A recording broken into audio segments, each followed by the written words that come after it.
Students, our next important heading is eddy current. So first we see the introduction. According to Faraday's law of electromagnetic induction, an EMF is induced in the conductor when magnetic flux passing through it changes. அப்போ Faraday law of electromagnetic induction படி ஒரு கண்டக்டரில் போகக்கூடிய magnetic flux change ஆகும்போது அதில் ஒரு EMF induce ஆகும் அப்படிங்கிறத பார்த்துருக்கோம். நம்மளுக்கு இங்கே கன்க்ளூஷன் என்ன கொடுத்துருக்கான் அப்படின்னு கேட்டோன்னா, the conductor need not be in the form of wire or காயிலாக இருக்க வேணாம் அப்படின்னு சொல்லியிருக்கான். ஓகேவா? So it is in the form of metal plate மாதிரி இருக்கணும் அப்படின்னு சொல்லியிருக்கான். அப்போ இந்த மாதிரி ஒரு metal bar or metal plate or disc இந்த ஃபார்மில் இருக்கட்டும். இப்போ இதில் என்ன பண்ணுறோம் அப்படின்னா, we give the alternating source, ஒரு alternating ஏசி சோர்ஸை இந்த காயிலில் நம்ம கனெக்ட் பண்ணியிருக்கோம். And we apply the alternating current through the coil. அப்போ இந்த காயிலில் கரண்ட் ஃப்ளோ பண்ணுறோம். அப்போ there is a magnetic field. ஏன்னா ஆல்டர்னேட்டிங் கரண்ட்டுங்கிறது என்ன current? Is a varying current. அப்போ there is a varying magnetic flux created around this coil. So அப்போ இங்கே மெட்டல் பிளேட்டில் என்ன ஆகும் அப்படின்னு கேட்டோன்னா, there is a EMF induced in it. அப்போ there is no way to come out the current from the metal plate. அப்போ மெட்டல் பிளேட்லேருந்து அந்த கரண்ட் வெளியேறதுக்கு எந்த ஒரு பாதையும் கிடையாது. இப்போ அதனால தான் ஒரு காயில் ஆர் ஒரு ஸ்ட்ரைட் கண்டக்டர் அப்படின்னா இதில் கரண்ட் இன்டியூஸ் ஆச்சுன்னா அது ஒரு வழியாக இன்னொரு வழியாக வெளியே போயிடும். But this is a metal plate. அப்போ இதில் அல்டர்னேட்டிங் கரண்ட் இந்த காயிலில் ஃப்ளோ ஆகும்போது ஃப்ளக்ஸ் அரௌண்டிங்கில் சேஞ்ச் ஆகுது. அப்போ இந்த மெட்டல் பிளேட்டில் ஒரு இஎம்எஃப் இன்டியூஸ் ஆகுது. அதனால் ஒரு இன்டியூஸ் கரண்ட் இந்த மெட்டல் பிளேட்டில் என்ன ஆகுது? ஃப்ளோ ஆகுது. ஆனால் அந்த மெட்டல் பிளேட்டில் அந்த கரண்ட் வெளியேறதுக்கு எந்த ஒரு பாதையும் இல்லாதங்கிறதுனால the current flows in the form of circular path. அந்த கரண்ட் எந்த பாதையில் போகுது? சர்க்குலர் பாத்தில் போகுது. இது எது மாதிரி இருக்கும்னா, இந்த கரண்ட் ரிசம்பிள்ஸ் லைக் எடிஸ் அப்படின்னு சொல்கிறான். ஸோ எடிஸ்னா இந்த மாதிரி வாட்டரில் ஏற்படக்கூடிய அந்த சுழல் மாதிரி. வாட்டர் என்ன பண்ணிக்கிட்டே இருக்கும் அப்படின்னு கேட்டோன்னா அப்படியே சுற்றிக்கிட்டே இருக்கும். திஸ் இஸ் கால்டு எடிஸ் அப்படின்னு சொல்லுவோம். ஸோ அது மாதிரி இந்த கரண்ட் இந்த மாதிரி சர்க்குலர் பாத்தில் அது ஃப்ளோ ஆகிட்டே இருக்கும். This is called eddy current அப்படின்னு சொல்லுவோம். இதை யார் கண்டுபிடிச்சா அப்படின்னா, த சயின்டிஸ்ட் ஃபோகால்ட் கண்டுபிடிச்சதுனால the other name of eddy கரண்ட்டுக்கு பேர் ஃபோகால்ட் கரண்ட் அப்படின்னு நம்ம சொல்லுவோம். So next we see demonstration by explaining this eddy current. எப்படி எக்ஸ்பிளைன் பண்ணுறாங்கிறத இங்கே பார்ப்போம். Here the simple demonstration for production for eddy current. Consider a pendulum that can be made to oscillate between the poles of electromagnet. அப்போ இந்த படத்தில் கொடுத்துருக்கான். அப்போ இங்கே ஒரு மெட்டல் பார் ஆர் ஒரு மெட்டல் பிளேட்டை ஒரு பெண்டுலம் மாதிரி ஒரு ஸ்ட்ரிங்கில் தொங்க விட்டுருக்கோம். அது என்ன பண்ணுது அப்படின்னா, make it to oscillate between the poles of the electromagnet. So case 1, here the electromagnet is சுவிட்ச் ஆஃப். ஓப்பனில் இருக்கு கீ. அப்போ இதில் கரண்ட் ஃப்ளோ ஆகாது. அதனால் இந்த எலக்ட்ரோ மேக்னெட் நார்மல் கண்டக்டராக தான் இருக்கும். இங்கே மேக்னெட்டிக் ஃபீல்டு இருக்காது. Now the plate when it is oscillate. அப்போ இதை நம்ம என்ன பண்ணுறோம் அப்படின்னு கேட்டோன்னா, ஸ்லைட்லி டிஸ்பிளேஸ் பண்ணி விட்டோம்னா it oscillate between the poles of the electromagnet and make large number of oscillation. Before it come to rest, there is only the air resistance is the only damping force. அப்போ ஆடிக்கிட்டே இருந்துட்டு ஏர் ரெசிஸ்டன்ட்னால அது மெல்ல மெல்ல என்ன ஆகும் அப்படின்னு கேட்டோன்னா ரெஸ்ட்டுக்கு வரும். And in the case second case, here we make on the electromagnet. அப்போ இந்த சுவிட்ச் ஆன் பண்ணும்போது here power is supplied and it get magnetized. இது எலக்ட்ரோமேக்னெட் ஆயிரும். அப்போ இந்த இடத்துல என்ன இருக்கும் அப்படின்னு கேட்டோன்னா இந்த இடத்துல மேக்னெட்டிக் ஃபீல்டு இருக்கும். அப்போ the metal plate is oscillate in the magnetic field. The magnetic field oscillate ஆகும். Magnetic field oscillate ஆகும்போதே when the plate is moved in the magnetic field, the flux linked with the metal plate get changes. அப்போ இதில் இருக்கக்கூடிய அந்த flux என்னாகும் அப்படின்னு கேட்டோன்னா இது இங்கே போயிட்டு இப்படி ஆசிலேட் ஆகிட்டு வரும்போதே இந்த மேக்னெட்டிக் லைன்ஸை அது கட் பண்ணி போகும். அப்போ இந்த பிளேட்டில் இருக்கக்கூடிய அந்த மேக்னெட்டிக் ஃப்ளக்ஸ் சேஞ்ச் ஆகும். So an EMF is induced in the plate. So a current is flow in the form of circular loop. இந்த மாதிரி இதில் ஒரு கரண்ட் இந்த மாதிரி சர்க்குலர் லூப்பில் ஃப்ளோ ஆகும். This current is called eddy current. இந்த கரண்ட்டுக்கு பேர் எடி கரண்ட் அப்படின்னு சொல்லுவோம். அப்போ இந்த once the eddy current is formed, eddy current form ஆனோன்னு என்ன பண்ணும் அப்படின்னா it oppose the motion of the oscillation of the disc, oscillation of the plate with huge damping force. அப்போ ஹை அப்போசிங் டேம்பிங் ஃபோர்ஸ்னால அதை அப்போஸ் பண்ணும். So it immediately come to rest. உடனே அது என்ன ஆகும்னா ஆசிலேஷன் ஸ்டாப் ஆகி ரெஸ்ட்டுக்கு வந்துடும் அப்படின்னு சொல்கிறோம்.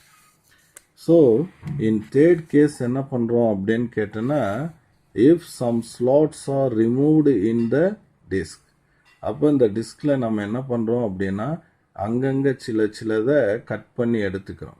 கட் பண்ணி எடுத்துட்டு இப்போ நம்ம ஆசிலேட் பண்ணி விடுறோம்.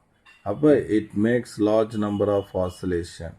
Here the eddy current effect is highly reduced. ஏன்னா இங்கே எடி கரண்ட் இப்படி சர்க்கிளாக ஃபார்ம் ஆகாது. ஏன்னா இடையில என்ன இருக்குது, கண்டினியூஷன் கிடையாது. இடையில ஸ்லாட்ஸ் இருக்கிறதுனால அது வந்து எடி கரண்ட் ஃபார்ம் ஆகாது. There is no chances to form eddy current. So now the pendulum execute several oscillation before coming to rest. So this clearly demonstrate about the production of eddy currents அப்படின்னு சொல்கிறான். Now come to the next topic, the drawbacks of eddy current. So when eddy current is flow in the conductor, there is large amount of energy is dissipated in the form of heat. அப்போ நிறைய energy என்ன ஆகும் அப்படின்னு கேட்டோன்னா ஹீட்டாக மாதிரி waste ஆகும். அப்போ the energy loss due to eddy current is inevitable, but it can be reduced to a greater extent with suitable measure. So அது ரொம்ப விரும்பத்தகாது அல்ல. ஸோ இன்எவிட்டபிள், அது தேவையில்லாது. அதை நம்ம என்ன பண்ணலாம் அப்படின்னு கேட்டோன்னா நம்ம சில முறைகள் மூலமாக அந்த எடி கரண்ட் ஏற்படுறதை நம்ம குறைக்கலாம் அப்படின்னு சொல்கிறோம். So the design of transformer core and electric motor. Electric மோட்டார்னா ஏசி ஜெனரேட்டர் அப்படின்னு அர்த்தம். அதில் the armature is crucial in order to minimise the eddy current loss. அதில் இந்த ஆர்மச்சூர் காயிலை டிசைன் பண்ணுறதுல வந்து எடி கரண்ட் லாஸை நம்ம பெருமளவு குறைக்கலாம் அப்படின்னு சொல்கிறோம். ஸோ த டிரான்ஸ்ஃபார்மர் கோரை நம்ம என்ன பண்ணுறோம் அப்படின்னு கேட்டோன்னா இந்த மாதிரி மாஸ் ஆஃப் மெட்டலாக வைக்காமல் சின்ன ஸ்லைஸாக நம்ம கட் பண்ணி அதை செப்பரேட் பண்ணி வச்சுருப்போம். That is called insulated laminated core அப்படின்னு சொல்லுவோம். அப்போ அதில் எடி கரண்ட் வந்து அப்படியே கண்டினியூஸாக இல்லாதனால ஃபார்ம் ஆகாது. ஏன்னா இங்கே செப்பரேட் பிளேட்ஸாக இருக்கும். அதனால் வந்து நடுவில் கேப் இருக்கிறதுனால எடி கரண்ட் இதில் ஃபார்ம் ஆகிறதுக்கு சான்சஸ் கம்மி. அதே மாதிரி இங்கே வந்து ஏசி ஜெனரேட்டர் ஆர் மோட்டாரில் வந்து இதே மாதிரி நடுவில் ஸ்லாட்ஸ் பண்ணியிருப்பாங்க.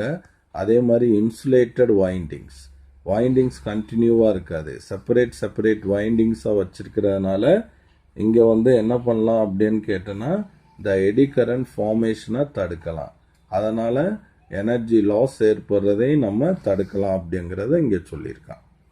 So this insulation uses does not allow huge eddy current to flow and hence losses are minimized அப்படின்னு சொல்லியிருக்கான். இப்போ ரெண்டு இன்ட்ரெஸ்டிங்கான எக்ஸாம்பிள் கொடுத்துருக்கான். அதில் ஃபர்ஸ்ட் எக்ஸாம்பிள் பார்த்தோன்னா ஸ்பெரிக்கல் ஷேப்பில் இருக்கக்கூடிய ஒரு stone, spherical stone and spherical metallic ball. ஒரு ஸ்பெரிக்கல் ஸ்டோன், அடுத்து ஸ்பெரிக்கல் மெட்டாலிக் பால். அது ரெண்டும் ஒரே சைஸில் இருக்குது. இந்த மாதிரி ஸ்பெரிக்கல் சைஸில் ஒரு ஸ்டோன், அதே ஸ்பெரிக்கல் சைஸில் ஒரு metal ball. Same size, same mass, dropped from same height. அப்போ which one reach first on the surface of the earth? எது எர்த் சர்ஃபேஸில் ஃபஸ்ட்டு ரீச் ஆகும் அப்படின்னு சொல்கிறான். Assume there is no air friction. அங்கே ஏர் ஃப்ரிக்ஷன் கூட இல்லைன்னு assume பண்ணிக்க. அப்போ என்ன சொல்கிறான் அப்படின்னு கேட்டோன்னா ஆன்சர் வந்து த stone will reach the earth surface first, சரியா, தேன் த மெட்டல் பால். மெட்டல் பாலை காட்டிலும் ஸ்டோன் வேகமாக ரீச் ஆயிரும், மெட்டல் பால் லேட்டாக தான் ரீச் ஆகும். ஏன் அப்படின்னு கேட்டோன்னா when the metal balls falls through the earths magnetic field. அப்போ எர்த் மேக்னெட்டிக் ஃபீல்டில் அது கீழே வரும்போது என்ன ஆகும் அப்படின்னு கேட்டோன்னா, ஸோ அந்த பாலில் இருக்கக்கூடிய அந்த எர்த்தோட மேக்னெட்டிக் ஃப்ளக்ஸ் கண்டினியூஸாக சேஞ்ச் ஆகும். ஸோ இந்த மெட்டல் பால் கீழே வரும்போது அதில் என்ன பண்ணோம் அப்படின்னா there is eddy current is formed in the metal ball. Metal பாலில் எடி கரண்ட் ஃபார்ம் ஆகும் which oppose its motion. அதனால் அது கொஞ்சம் லேட்டாக வந்து தரையை வந்து அடையும் அப்படிங்கிறத சொல்கிறான். So the eddy current are produced in it which oppose its motion, but in this case of stone no eddy currents are produced and it falls freely. இது ஒரு 2 மார்க்கில் கிரியேட்டிவ் கொஸ்டினில் இந்த இதை எதிர்பார்க்கலாம். அடுத்து ஒன் மோர் ஆக்டிவிட்டி கொடுத்துருக்கான் பாருங்க. So make a pendulum with a strong magnet suspended. இப்போ ஒரு பார் மேக்னெட்டை வச்சு ஒரு பெண்டுலம் நம்ம டிசைட் பண்ணுறோம். அண்டு இட் இஸ் ஆஸ்லேட், இதை ஆஸ்லேட் பண்ணுறோம். Now it is oscillate just above the glass slab. ஒரு கிளாஸ் ஸ்லாப், கண்ணாடி ஸ்லாப்க்கு மேலே ஆஸ்லேட் பண்ணுறோம். It is freely oscillate. when it is oscillate just above the metal slab or metal bar, அப்போ ஒரு மெட்டல் பார்க்கு மேலே ஆஸ்லேட் பண்ணும்போது it quickly come to rest அப்படின்னு சொல்கிறான். ஸோ என்ன ரீசன் அப்படின்னு கேட்டோன்னா, so glass is not a magnetic material, okay, there is no eddy current is formed in glass. When the magnet is oscillate above the metal plate, the magnetic flux in the metal is changes and there is eddy current is formed in the metal. அப்போ இந்த metal என்ன form ஆயிடுது? Eddy current form ஆயிடுது. So eddy current oppose the motion அப்படிங்கிறத இதுக்கு ஆன்சராக சொல்ல போகிறான். So the magnet stop soon because eddy current are produced in the plate which oppose the oscillation of the magnet அப்படின்னு சொல்லியிருக்கான். Okay students.